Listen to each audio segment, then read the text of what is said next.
I do think it's remarkable how Blizzard has managed to go from like reliably awesome with everything they do to now it's like they just cannot figure out their crap.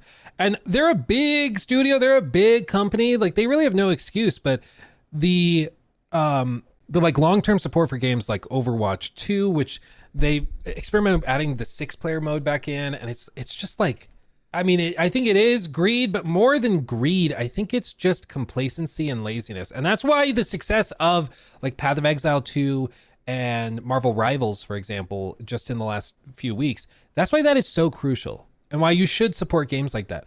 Competition is what keeps things good. Competition is what pushes the industry forward, because if there's only a few big players in the AAA space, there's no real incentive for them to push the boundary or be better. There's just nothing. They can just keep doing what they've always done, and there's never anything to keep them honest or accountable because they always have the cash flowing. And you see that with like games like Call of Duty, where they have thousands upon thousands upon thousands of developers that are working on it, and yet somehow they can't figure out how to get an anti-cheat that works decently well when other games have it and make it look easy.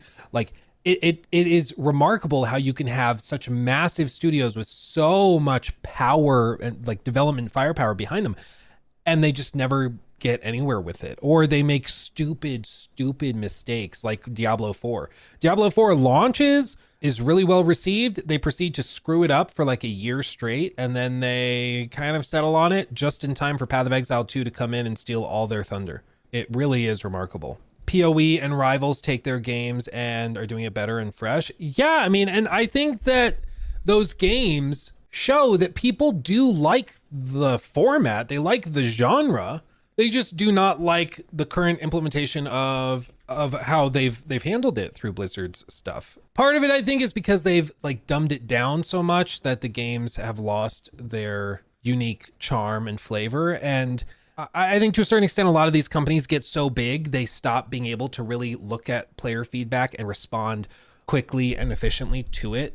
So they're like, okay, we hear you, wait a year and a half, and then we'll get you an update with it. And that's just, I think that's unreasonable, especially when other studios are seemingly able to come in and do something crazy very quickly.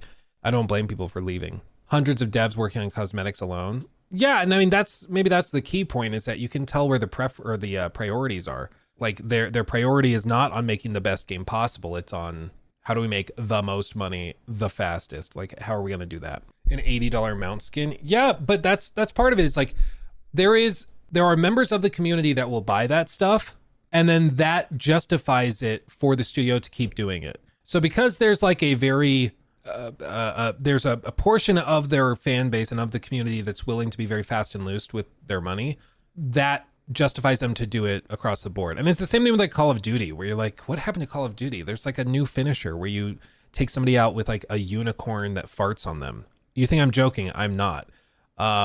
It's crazy. But that's where we are with Call of Duty, because there's a lot of people that buy that stuff. You know, we look at it and we're like, what happened to Call of Duty? Like, how is it degraded this much? Well, it's because that's where the priority is. And it's just, it's really unfortunate. The current state of games. Yeah, I mean, why work really, really hard if you're a big AAA company when you can just kind of ride the wave of what you currently are doing and call it good? There's just no need to try at that point. Like, it's really, really too bad.